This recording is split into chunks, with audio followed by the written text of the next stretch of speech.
오늘 이 거룩한 주일에 주의 전에 나오신 여러분들 위해 하나님의 크신 은혜와 복이 임하시기를 주님의 이름으로 축원합니다. 오늘 여러분과 함께 나눌 말씀은 사랑하라, 사랑하라는 제목입니다. 성경은 사랑을 강조합니다. 기독교의 상징인 십자가는 바로 그 사랑의 결정체가 됩니다. 십자가의 모양 자체가 위로는 하나님의 사랑을, 그리고 수평적으로는 이웃의 사랑을 이야기하고 있습니다. 예수님은 이 두 개의 사랑을 율법과 선지자의 강령이다라고 이렇게 말씀하셨습니다. 그리고 실제로 우리 예수님은 그렇게 사셨습니다. 위로는 성부 하나님을 사랑하셔서 십자가의 순종으로 그 사랑을 실천하셨습니다. 동시에 예수님은 바로 우리들을 수평적으로 사랑하셨는데, 정말 십자가에 못 박으며 조롱하는 우리 인간들을 향해서 우리 예수님은 하나님 저들의 죄를 용서하여 달라고, 저들이 몰라서 하는 것이라고 그렇게 용서하셨던 우리 예수님의 사랑을 우리는 잘 압니다. 그래서 기독교인이라고 하면 이 사랑을 모르는 사람이 없을 것입니다. 하나님의 사랑, 이웃 사랑, 이 두 계명을 모두 아십니다. 그렇다면 제가 여러분에게 이런 질문을 드리겠습니다. 과연 사랑이 몇 개라고 생각을 하십니까? 몇 개 같습니까? 하나님 사랑, 이웃 사랑, 그러니까 사랑이 두 개일까요?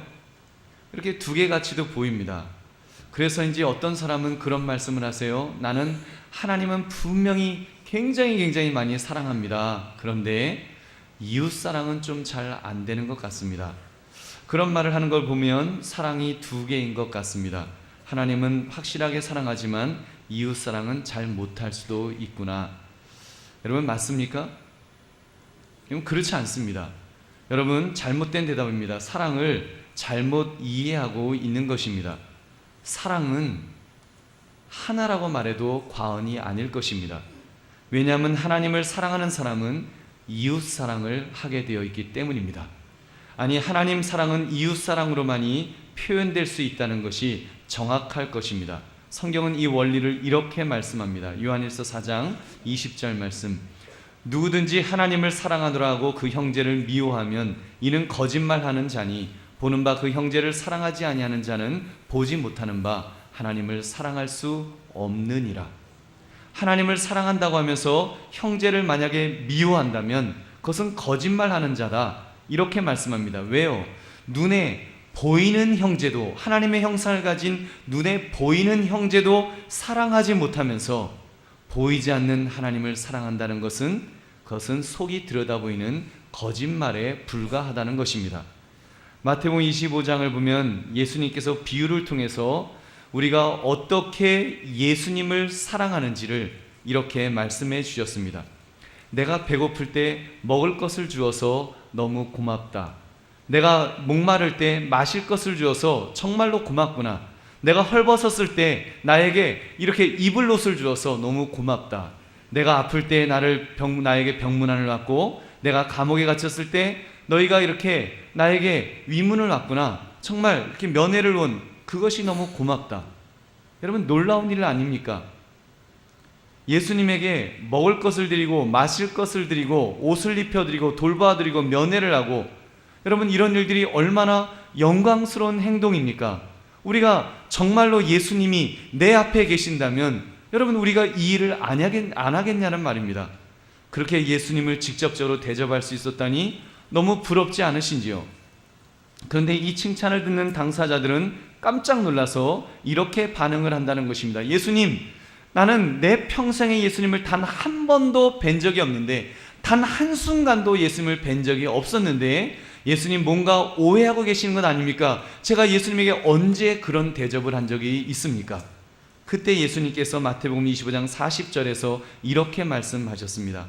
임금이 대답하여 이르시되 내가 진실로 너희에게 이르노니 너희가 여기 내 형제 중에 지극히 작은 자 하나에게 한 것이 곧 내게 한 것이니라 하시고, 아멘. 여러분, 작은 자 소자에게 한 것, 예수님께서 말씀하신 사랑의 논리는 이것입니다. 우리가 이웃을 충심으로 사랑하면 곧 그것이 예수님을 사랑한 것이다라고 인정하신다는 것입니다. 그래서 이웃 사랑을 하나님 사랑으로 간주해 주시는 것입니다. 할렐루야. 그렇다면 구체적으로 우리의 이웃을 어떻게 사랑하면 되겠습니까? 우리 마태복음 25장 35절부터 36절 말씀 함께 읽겠습니다. 시작. 내가 줄일 때에 너희가 먹을 것을 주었고 목마를 때에 마시게 하였고 나그네 되었을 때에 영접하였고 헐벗었을 때에 옷을 입혔고 병들었을 때에 돌보았고 옥에 갇혔을 때에 와서 보았느니라. 아멘. 결국 이웃이 어떤 처지에 있을 때 사랑했다고 말씀합니까? 지금 이웃이 도움이 필요할 때가 아닌지요. 누군가의 도움이 절실히 필요할 때 그때 사랑을 베푸는 것이 중요하다는 것입니다. 우리도 마찬가지입니다. 우리가 만약 아담의 원죄로 우리가 죽게 되지 않았다면 예수님의 사랑이 별 의미가 없었을 것입니다. 어차피 잘 먹고 잘 살 수 있는데, 영원히 살 수 있는데 예수님께서 우리를 위하여 십자가에서 죽으셨다고 한다면 오히려 굉장히 부담스러운 이야기가 될 것입니다. 그러나 여러분, 우리의 처지가 어떠합니까? 성경은 의인은 없나니 하나도 없다 그랬습니다. 그리고 죄를 지은 자는 죄의 값은 사망이라고 하므로 우리는 죽게 되어 있습니다. 우리는 죽게 되어 있는데, 죽음은 우리는 영원한 형벌 속에 지옥 갈 수밖에 없을 때에 여러분, 예수님께서 베풀어 주신 사랑은 우리를 구원해 주신 것입니다. 그 지옥 갈 운명에 처한 우리를 천국으로 이끌어 주신 것. 그래서 성경은 말씀하기를 그 소식이 복음이다, 기쁨의 소식이다, 정말 우리에게 최고의 기쁨을, 최고의 가치를 주는 그런 소식이다라고 성경은 말씀하는 것입니다. 그래서 믿기만 하면 우리 멸망하지 않고 영생을 얻게 되는 줄로 믿습니다. 이렇게 볼 때 우리 지금 내 주변 사람들에게 무엇이 필요한지 우리 분명해졌습니다. 여러분, 그들에게도, 예수님을 믿지 않는 그들에게 가장 필요한 것이 있다면 바로 이 복음, 정말 이 복음의 소식, 하나님의 사랑을 그들에게 전하는 것입니다. 하나님이 그들을 얼마나 사랑하시는지, 그 사랑을 통해 우리가 어떻게 구원받았는지 그 소식을 우리가 전하는 것입니다. 특히 이 시대만큼 여러분, 정말 이 사랑이 절실히 필요한 시대에 이 복음의 말씀이 얼마나 필요한지요. 요즘 사람들은 사랑에 굶주려 있습니다. 여러분, 왜 그런지 아십니까? 사랑도 인스턴트식 사랑, 뜨거운 물만 부으면 그냥 순식간에 먹을 수 있는 컵라면 같은 사랑만 해서 그 사랑의 깊은 맛을 잃어버린 것이 아닐런지요. 그래서 사랑을 하면서도 사랑에 더 허기져 하는 것이 요즘 사람들의 모습입니다. 요즘 사람들을 보십시오. 사랑을 연필로 쓴다고 말합니다. 왜냐하면 쓰다가 틀리면 지워버려야 하기 때문에. 그래서 요즘 젊은이들이 헤어질 때 오케이, 바이 하면 야, 이거 쿨하다 그렇게 말하고, 만약에 눈물을 뚝뚝뚝 흘리면서 어떻게 그러고 붙들고 그러면 야야, 이렇게 칙칙하게 이렇게 쿨하지 못하게 나를 붙드냐, 그냥 쿨하게 놔줘, 뭐 이러는. 그래서 여러분, 이렇게 그런 사람을 아주 형편없는 사람으로 간주하지 순수하다고 보지 않는 참 잘못된 세상을 우리는 살고 있습니다. 낭만을 잃어버렸습니다. 그렇다고 안 아픈 것은 아니에요. 아플 건 다 아파요. 무지하게 아픕니다. 오죽 아프면, 제가 청년 때는 그런 노래가 안 나왔었는데 요즘 얼마 전에 나왔던 인기 있었던 그 노래 있죠. 어느 가수가 애절하게 불렀던 총 맞은 것처럼. 여러분, 그런데도 얼굴은 웃는데요. 너무 정신이 없어서 얼마나 아픈지 심장이 멈춰도 그렇게 아플 것 같지 않다는 것입니다. 그래서 어떻게 좀 해줘, 날 좀 치료해줘, 날 좀 치료해줘, 날 좀 치료해줘. 제 귀에는 그 말이 현대인의 절규로 사람들의 비명소리처럼 그렇게 들립니다. 꼭 연애 때문이 아니라도 우리의 삶 속에서 너무 많은 상처를 우리는 받고 있습니다. 그렇게 어렵게 들어간 학교가 우리를 배신합니다. 그렇게 어렵게 들어간 직장이 우리를 배신합니다. 학교를 나와도 취직이 안 되고 직장에 들어가도 금방 나와야 될 것 같은 그런 어떤 강박감 속에서 여러분, 정말 세상에 배신감을 느끼지 않을 사람이 어디 있겠습니까? 그래서 젊은 세대들이 분노하고 있습니다. 젊은이들이 화가 나 있습니다. 인생에 대해서 화가 나 있는 것입니다. 이런 처지이다 보니 사람들이 어디에다 사랑을 쏟을지를 잘 모릅니다. 그래서 강아지에다가 고양이에다가 온갖 정성을 쏟는 그런 분들도 생겨나고 있습니다. 다 나를 버리고 배신해도 우리 집 강아지는 나를 배신하지 않아요. 집에 들어가면 그냥 꼬리를 치는데 얼마나 칩니까? 강아지가 꼬리 치는 건 정말 봐도 저는 너무 웃겨요. 아이고 참 어떻게 그까지 밥 요만한 거 사료 요만큼 주는데 그걸 좋다고 그냥 얼마나 좋아합니까? 막 어떤 강아지는 막 뒤집어지잖아요. 막 너무 좋아갖고 매일 보는데 매일 볼 때마다 왜 이렇게 반가워하는지. 여러분 워낙 사랑이 이렇게 외로우니까 그런 강아지에게 이렇게 홀딱 빠지는 것이 아니지요. 내년부터는 사람의 감정을 읽고 말할 수 있는 로봇까지 시판된다고 합니다. 아마도 몇 년 지나면은 아마 로봇을 강아지 대신에 키우면서 거기서 사랑을 느끼려는 그런 사람들도 생겨날 것입니다. 여러분 조만간 있을 일입니다. 저도 그런 로봇을 한 마리 키워볼까 좀 그런 생각이 들더라고요. 여러분 왜 세상이 자꾸 이런 쪽으로 흘러가는 것일까요? 그것은 바로 진정한 사랑이, 근본적인 사랑이 필요하기 때문입니다. 사람은 사랑을 먹고 살아야 되고 진정한 상대를 향해서 사랑을 베풀어야 됩니다. 그래야 살 수 있습니다. 근데 지금은 사랑할 대상도 사랑해줄 주체도 없어서 고아처럼 외롭게 살아가는 것이 현대인의 현 주소가 아니겠습니까? 이때 누가 적극적으로 움직여야 되겠습니까? 여러분 정말 진정한 사랑, 하나님의 사랑을 체험한 우리 믿음의 사람들이 움직여야 될 줄은 믿습니다. 여러분 우리가 움직여야 됩니다. 우리가 믿음의 사람들이 귀를 기울여서 세상의 절규를 들을 수 있어야 됩니다.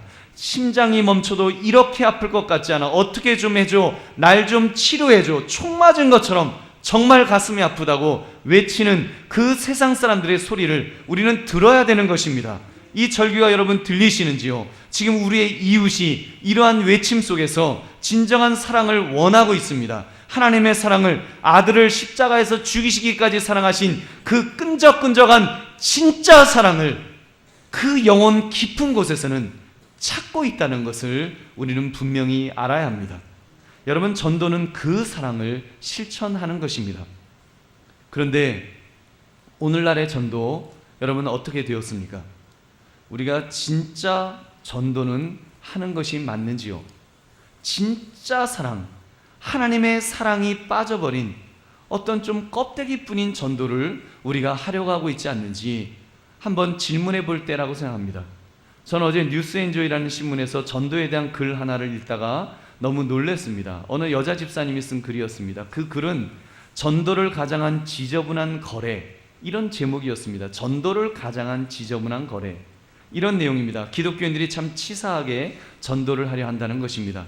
만약 남루한 옷을 입은 사람이 자기가 지금 너무 배가 고프니 4,000원만 주시면 제가 밥 한 끼로 배를 이렇게 채울 수가 있겠습니다. 이렇게 말을 하면 기독교인들의 반응이 치사하다는 것입니다. 보통 그럴 때 내가 이 밥 사줄 테니 나 따라서 교회 나올래? 이렇게 한다는 거예요. 꼭 그렇게 해서 거래를 하려 한다는 것입니다. 그분이 이렇게 탄식을 했습니다. 돌아보면 나는 참 나쁜 사람이었다. 약점을 기회 삼아 등록 숫자 하나 더 올리려 안달복달했다. 배고파 힘도 없는 사람 붙잡고 구구절절 좋은 말 한들 그가 듣기나 할까. 목이 말라 입이 쩍쩍 달라붙는데 먼저 교인이 되면 주겠다고 한다면 그건 거래일 뿐이다. 복음을 빙자한 지저분한 거래, 전도를 가장한 더러운 거래, 예수는 그렇게 가르치지 않았다. 저는 그분의 그 글을 읽으면서 참 순수한 마음을 가지신 성도다 이런 생각이 들었습니다. 그러나 동시에 전도에 대해 잘못 알고 있구나, 가르치는 자로서 또 책임을 이렇게 통감했습니다. 전도, 여러분 전도란 무엇입니까? 전도가 뭐예요? 아니 전도의 목적이 여러분 무엇이라고 생각하십니까? 뭐 때문에 전도하십니까? 뭐 하려고요? 네?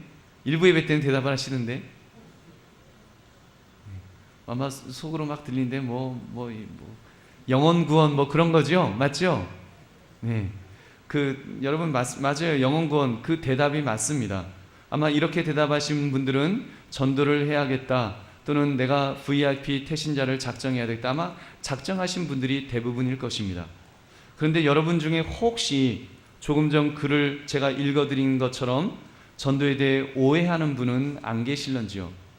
전도는 교인 숫자를 늘리는 것이다, 교세를 늘리는 것이다 이렇게 생각하고 있지는 않냐는 말입니다.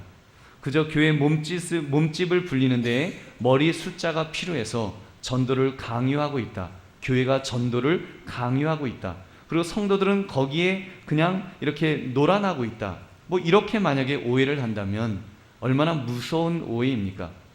저도 우리 교회 숫자를 앞으로 3,000명을 목표로 합니다라는 말씀을 한번 드린 적이 있습니다만, 그 3,000명이라는 그 말은 그 정도 숫자가 되면 좀 큰 일을 우리 한강교회가 할 수 있겠다라는 측면에서 그런 말씀을 드렸습니다. 그런 숫자이지 3,000명이라는 숫자를 꼭 3,000이라는 숫자를 채워야 된다, 뭐 이런 의미는 절대로 아닙니다. 뭐 300명이라도 뭐 100명이라도, 여러분 사실 교회는 3명이라도 뭐 10명이라도 정말 우리 그것이 그 숫자에 연연해서는 안 될 것입니다. 그런 점에서 제가 3,000이라는 숫자를 말해놓고 솔직히 많이 부끄러웠습니다. 그 3,000이라는 숫자에 만약에 한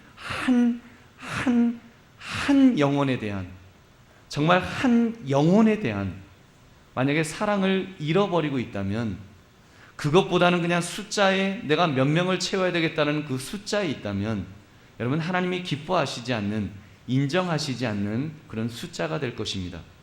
사랑하는 성도들이여, 전도는 교인 숫자를 늘리기 위한 것이 아닙니다. 전도는 이웃사랑, 사랑을 표현하는 것입니다. 사랑을 표현하는 거예요. 사랑하니까. 사랑하는 사람이 위험에 빠져 있으니까 그 사람을 구하기 위한 마음, 그래서 위험하다고 여기 살 길이 있다고 말하는 것이, 그것이 전도라는 것입니다. 생각해 보십시오. 장마철에 홍수가 나면은 이제 한강에 전에는 막 돼지도 떠내려가고 깡통도 떠내려가고 수박도 떠내려가고 막 뭐가 막 떠내려갔는데, 만약에 그 떠내려가는 중에 내 사랑하는 사람이, 내 사랑하는 자녀가 떠내려가고 있다면 누가 그거를 갓 뛰어들어서 구하지 않겠습니까? 아유, 그 괜히 그러다가 뭐 다치거나 뭐 사람들이 이상하게 보면 어떡해. 그래서 한강물을 한가하게 여러분 떠내면서 퍼내면서, 아예 한강물 이렇게 퍼내면 되지, 그러다 보면 한강물이 마르겠지, 그러다 보면 구해지겠지. 여러분 이렇게 한가한 마음을 가질 사람이 어디 있겠냐는 거예요. 여기 만약에 지금 불이야 하고서 불났다고 하면, 그래서 거동이 불편한 어르신이 계신데 그 어른을 사랑하면 정말 막 빨리 어르신 하면서 여기 비상구가 있다고 부축해드리거나 아니면 업어서라도 나오는 것이, 여러분 그것이 사랑하는 사람을 대하는 모습이 아니겠냐는 것입니다. 여러분 분명히 기억하십시오. 전도는 숫자 채우는 것이 아니라고 했습니다. 내가 몇 사람 전도했다, 만약에 숫자를 세고 있다면 여러분 용서하시고 들으십시오. 그것은 하나님 보시기에 조금은 천박한 전도가 될 것입니다. 여러분 숫자가 중요하지 않다는 것이 아닙니다. 그러나 한 영혼에 대한 사랑하는 마음보다 내가 몇 명의 실적을 올렸는가에 만약에 거기에 관심이 있다면, 여러분 그 사람은 진정한 의미의 한 영혼을 사랑하는 것이 아니지요. 정말 한 영혼을 사랑하면, 성경은 그런 말씀을 하잖아요. 99마리의 양을 놓고도 한 마리의 양을, 잃어버린 양을 찾아서 떠나는 것이, 그것이 하나님의 마음이다라고 말씀하지 않습니까? 여러분 자꾸 이렇게 우리가 숫자에 연연하다 보니까 전도자가, 여러분 전도하는 성도들이 무리수를 두는 것입니다. 목이 말라 혀가 쩍쩍 갈라지는 사람에게 생수병을 흔들면서 당신 교회에 들어오면 내가 실컷 물을 줄 테니 당신 교회부터 먼저 들어와라, 이렇게 말하는 것입니다. 그러다 보니 여러분 교회 이게 뭐냐, 이게 사랑이 어디 있냐, 이게 무슨 거래하냐, 이렇게 되는 거고, 그러다 보니 전도자가 지쳐버렸습니다. 전도자 자신이 전도에 대해 식상해버리고 상처를 입은 것이 아닐런지요. 내상을 입은 거예요. 스스로 내상을 입어버린 거예요. 그래서 자기는 이제 그런 전도 못하겠다. 예수님이 줄인 자에게 먹을 것을 그냥 주셨지, 너 나 믿지 않으면 국물도 없어, 이렇게 협박하지 않으셨다. 그러니 자기는 앞으로 한마디도 안 하겠다는 것입니다. 앞으로 자기는 물론 착한 일은 하지만 도와주는 일만 하지, 교회 나오세요, 예수 믿으세요, 이런 말로 그 사람들을 협박하지 않겠다며 자기의 결심을 피력한 것입니다. 저는 그 글을 쓴 분을 생각하면 마음이 너무 아픕니다. 저렇게 하나님 말씀대로 살려고 하는 사람에게 바른 길을 교회가 제시해 주지 못했구나, 오해하게 만들었구나. 만약 그분이 한 영혼에 대한 사랑하는 마음이 정말 불일 듯이 일어난다면, 그 사람의 마음속에 영혼에 대한, 정말 자기가 전도하는 그 영혼에 대한 사랑이 있었다면, 숫자가 아니라 영혼에 대한 그 마음이 있었다면, 그 영혼을 보았다면 그분이 결코 그런 글을 쓸 필요가 없었을 텐데 라는 생각이 들었습니다. 그러므로 사랑하는 성도들이요, 저와 여러분은 사랑으로 전도하시기를 주님의 이름으로 축원합니다. 여러분 따라하시기 바랍니다. 사랑으로 전도하자. 전도는 협박하지 않는 것이다. 전도는 거래하지 않는 것이다. 전도는 사랑하는 것이다. 전도는 사랑하는 것입니다. 여러분 전도를 통해 우리 정말 하나님의 사랑을 실천하시기를 주님의 이름으로 축원합니다. 사랑하는 성도들이여, 전도는 이웃사랑이라는 말씀을 드렸습니다. 전도는 사랑을 실천하는 것이다. 즉 전도는 사랑이다라고 말씀을 드렸습니다. 그런데 여기에 여전히 한 가지 문제가 남아 있습니다. 문제는 사랑을 하려는데 사랑하는 마음이 생기지 않는 것이 문제입니다. 소위 필이 꽂혀야지 되는데 어떻게 사랑할 수 있느냐? 이게 사랑하는 마음이 안 생기는데 어떻게 사랑할 수 있느냐? 그러니 억지로는 전도 못하겠습니다. 여러분 우리가 그런 마음도 가질 수가 있습니다. 이 질문에 대해서는 아까 주님께서 어떠한 때에 대접해야 하는가를 살펴보시면 쉽게 답을 찾을 수가 있습니다. 그때란 그들이 줄일 때, 목마를 때, 나그네 되었을 때, 헐벗었을 때, 병들었을 때라고 했습니다. 즉 누군가의 도움이 절실히 필요할 때였다는 말입니다. 바로 이 도움이 필요할 때가 사랑받을 때요, 전도받을 때라는 것입니다. 그렇습니다. 사랑이란 바로 상대방의 필요를 채워주는 것.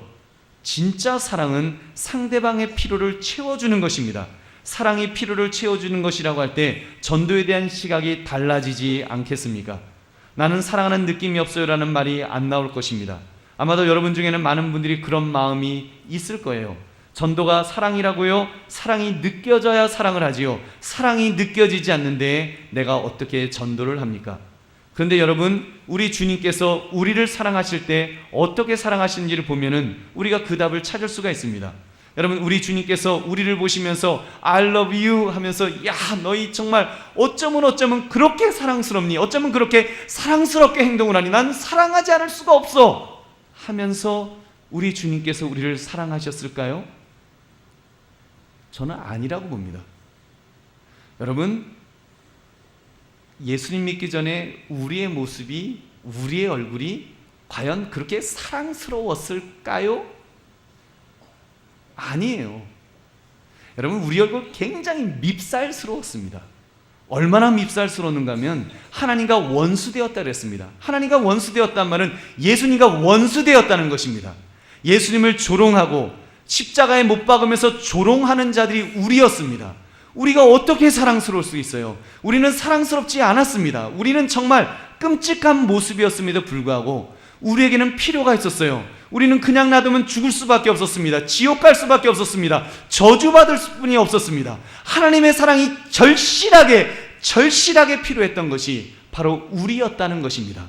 그런 우리를 예수님께서 불쌍히 여기셔서 우리를 사랑하셨습니다. 십자가에서 죽으시기까지, 자기 몸이 다 찢겨지시기까지 우리를 사랑하셔서 우리를 품어주신 것입니다. 내가 너희를 이렇게 사랑한다 하시면서 우리를 안아주신 거예요. 그래서 우리가 이 사랑을 받은 것이 저와 여러분인 줄 믿으시기 바랍니다. 여러분, 이런 차원에서 사랑을 이해한다면 전도 사랑이 느껴지지 않더라도 여러분 안 해도 되는 것 아닙니다. 그래도 사랑이 느껴지지 않더라도 전도해야 됩니다. 필요가 있다면 해야 하는 것입니다. 믿지 않는 사람이라면 당연히 복음이 필요합니다. 그 사람에게 복음이 필요해요. 이번에 여러분 세월호 선원들이 재판을 받고 있지 않습니까? 왜 온 국민이 공분을 일으키고 있습니까? 마땅히 아이들은 침몰하는 배에서 구조를 받았어야 마땅함에도 불구하고 그 필요를 외면한 것이 가장 큰 죄가 된 것입니다. 그래서 살인죄를 적용해야 한다며 온 국민이 으르렁거리는 그 이유가 바로 필요한데, 그들에게는 구조가 필요했는데 그들을 구조하지 않았기 때문에 그 책임을 물고 있는 것입니다. 그렇다면 여러분이 알고 있는 그 누군가도 하나님 앞에 서게 된다면 구조가 필요했던 사람이라는 평가가 나오지 않을까요? 누군가가 하나님 앞에 서서 복음을 듣고 구원받아 마땅한 존재인데 그가 이렇게 증언한다면 어떻게 하겠습니까? 아무도 나에게 그 복음을 이야기해 주지 않았습니다. 아무도 나에게 그 사랑을 이야기해 주지 않았습니다. 한강교회 성도조차도, 한강교회 다니는 아무개조차도 늘 나를 만나면서도 나에게 그 예수님의 사랑을 이야기하지 않았다고 여러분, 그가 만약에 그렇게 간증한다면, 그가 그렇게 증언한다면, 여러분, 하나님 앞에서 우리가 어떤 모습이겠습니까? 여러분, 그러므로 우리가 이 땅에서 참으로 우리가 만나는 어떤 분들에게 내가 만난 예수 그리스도를 증거하시기를 주님의 이름으로 축원합니다. 여러분, 교회에 나와보니까 어떠십니까? 여러분, 교회에 나오셔서 예수님을 진정으로 믿게 되었을 때, 여러분의 속에 은혜가 임하였을 때 여러분의 심령이 어떠합니까? 여러분, 많은 어르신들이 그런 말씀을 하세요. 저도 그렇지만 정말 예수님이 아니었다면 난 지금까지 살아있을 수가 없습니다. 내가 어떻게 이렇게 살아있을 수가 있겠습니까? 내가 어떻게 지금 이런 삶을 살 수 있겠습니까? 하나님의 은혜입니다. 정말 하나님의 사랑이 아니면 여러분 안 된다고 하는 그 사실, 여러분 그 느낌을 여러분 우리가 전해야 되는 것입니다. 전도는 그 사랑을, 내가 받은 사랑을 전하는 것입니다. 근데 그 누군가가 나는 한 번도 그런 소식을 들어보지 못했다고 한다면 여러분, 하나님께서는 그 책임을 나에게 물으실 것입니다. 전도는 내가 받은 은혜, 내가 받은 사랑을 반드시 전하는 것입니다. 우리 성경 말씀 디모데후서 4장 2절 함께 읽겠습니다. 시작. 너는 말씀을 전파하라. 때를 얻든지 못 얻든지 항상 힘쓰라. 범사에 오래 참음과 가르침으로 경치하며 경계하며 권하라. 아멘. 여러분, 때를 얻든지 못 얻든지 우리는 복음을 전해야 될 줄로 믿습니다. 여러분, 아직 교회에 나오지 않는 그 누구도 이 복음의 소식이 있어야 됩니다. 그래야 살 수 있습니다. 다만 본인이 잘 못 느끼고 있을 뿐이지 이 소식이 반드시 필요합니다. 이 복음이 필요하지 않은 사람 아무도 없습니다. 사실 모두가 필요합니다. 여러분보다 더 똑똑한 사람이라도, 여러분보다 더 좋은 학교를 다니고 더 돈을 많이 버는 사람이라고 할지라도, 재벌이라고 할지라도 그 사람에게 예수 그리스도는 필요한 것입니다. 그들이 만약 만몬 신에게 붙들려 있다면 그들은 속고 있는 것입니다. 지금 그들은 재물이, 재산이, 돈이 이 세상의 최고의 가치로 알고 거기에 속고 있지만 그 영혼 깊은 곳에서는 절규하고 있을 것입니다. 나를 구원해달라고, 나를 빼달라고, 여기서 빼어달라고. 그 영혼은 울면서 통곡하면서 우리에게 자기를 구원해달라고 외치고 있는 것입니다. 여러분, 사업이 망한 사람들, 직장생활이 너무 어려운 분들, 자녀의 문제로 고통 속에 있는 분들, 그런 분들에게 누군가 의지할 곳이 필요할 때 여러분이 만난 예수 그리스도를 증거하는 것입니다. 내가 만난 예수 그리스도, 내가 어려울 때, 내가 힘들었을 때 그 예수님이 어떻게 나를 붙들어 주셨는지 그 이야기를 전하는 것입니다. 여러분, 전도는 다른 것 아니에요. 내가 만난 예수 그리스도, 내가 받은 사랑을 전하는 것이, 그것이 전도입니다. 여러분, 어떤 면에서 전도는 교회에 오면 돈 잘 벌게 된다고, 교회 오면 건강하게 된다고, 교회 오면 자녀가 좋은 대학 갈 수 있다고 그렇게 말하는 것은 사실 개인적인 간증이 될 수는 있지만, 내가 이렇게 살다가 이렇게 되었다라고 어떤 개인적인 특별한 간증이 될 수는 있지만 사실 그것이 복음이 될 수는 없습니다. 그거는 싸구려 복음이에요. 그거는 진짜 복음이 아닙니다. 교회 나오는 목적이 여러분 건강해지기 위해서 나오는 거라면 뭐가 잘못됐죠. 그거는 성경이 그렇게 우리에게 교회 나오면 돈 잘 벌게 된다, 교회 나오면 건강하게 된다, 그 약속한다, 이렇게 말씀하지 않습니다. 물론 하나님이 은혜를 주셔서 그런 은혜를 받지만 그것이 목적은 아니라는 것입니다. 돈 많이 벌려면요, 돈 많이 벌 목적이라면 차라리 길거리에서 물건 두고 나서 노점상하는 것이 더 많이 벌 수 있습니다. 여러분, 건강해지려면 차라리 병원 가서 의사 선생님한테 가서 치료받고 한강공원 가서 걷는 것이 더 나을 것입니다. 자녀 교육은 학교 선생님 찾아가거나 좋은 학원 찾아서 아이를 가르치는 것이 더 공부를 잘하게 할 수 있을 것입니다. 근데 성경에서 보장하지도 않는 지엽적인 것을 가지고, 그는 어떤 면에서는 썩어질 것을 가지고 우리가 전도를 하려니 애원하게 되고 제발 교회에 좀 나와달라고 하는 이 싸구려 복음을 우리가 붙들고 있었던 것이 아닐런지요. 글쎄요, 그 마음에 감동이 되어 나올 수는 있겠지만 결코 바람직한 태도는 아닙니다. 여러분, 그런 점에서 우리 스스로 좀 확신을 했으면 좋겠습니다. 내가 받은 사랑, 그 사랑을 전하겠다. 내가 지금 죽어도 천국 갈 수 있다. 하나님이 나를 정말 얼마나 사랑하셨는지, 얼마나 사랑하시는지 그 사실을 전해야 되는 것입니다. 내가 만난 예수 그리스도, 그래서 여러분, 관계전도 속에 제일 중요한 것은 먼저는 사실은 내가 은혜를 먼저 받아야 됩니다. 내가 먼저 은혜를 충만하게 받아야 되는 거예요. 내가 은혜가 있어야죠. 내가 만난 예수 그리스도가 내가 정말 감격이 되어야지요. 그래야지 그분들과 만났을 때 아무개를 보니까 뭔가 틀리다, 아무개를 보니까 뭔가 다르구나. 여러분, 오래 신앙생활한 사람도 마찬가지입니다. 우리가 예배 속에서 은혜 받는 것, 이것이 얼마나 중요한지요. 여러분, 왜 교회 나온 지 얼마 안 된 분들이 전도를 오히려 더 잘하고 교회 나온 지 오래된 분들이 전도를 못하는 줄 아십니까? 물론 첫째는 예수 믿지 않는 사람들을 오래 교회 다니다 보면 별로 이제 아는 사람이 없어요. 다 예수 믿는 사람들만 만나다 보니까 그런 이유도 있지만, 또 한 가지 이유는 이 얼굴에 정말 매일매일 하나님의 은혜가 넘쳐나면 이렇게 그게 막 눈에 확 보이면은 사람들이 막 나도 저 사람 믿는 예수 믿겠다, 이런 마음이 있을 텐데, 여러분, 교회 나온 지 얼마 안 된 분들은 막 다르거든요. 저 사람 저런 얼굴이 아니었는데 얼굴이 막 밝아지거든요. 그러니까 아무게 뭐 요즘 좋은 일 있어? 왜 그래? 그럼 나 교회 다녀. 그러면 그래? 무슨 이상하네. 무슨 교회 다니면 뭐가 좋나? 그러면서 이렇게 관심을 가지게 되고, 그 사람이 그가 만난 예수 그리스도를 통해서 여러분 전도가 되는 줄 믿으시기 바랍니다. 여러분, 우리 그런 전도해야 됩니다. 그러면서 우리는 본질을 먼저 회복해야 합니다. 전도의 기술도 좋지만 전도의 본질이 먼저 회복되기를 바랍니다. 그래서 혹여라도 뉴스앤조이의 기사를 썼던 그 여자 집사님처럼 전도를 지저분한 거리로 느끼는 그런 일은 없어야 될 것입니다. 먼저 본질을 회복하시고, 그래서 내가 받은 하나님의 사랑을 이 사랑이 필요한 사람에게 전달합시다. 우리 용기를 가지고 전달하시기 바랍니다.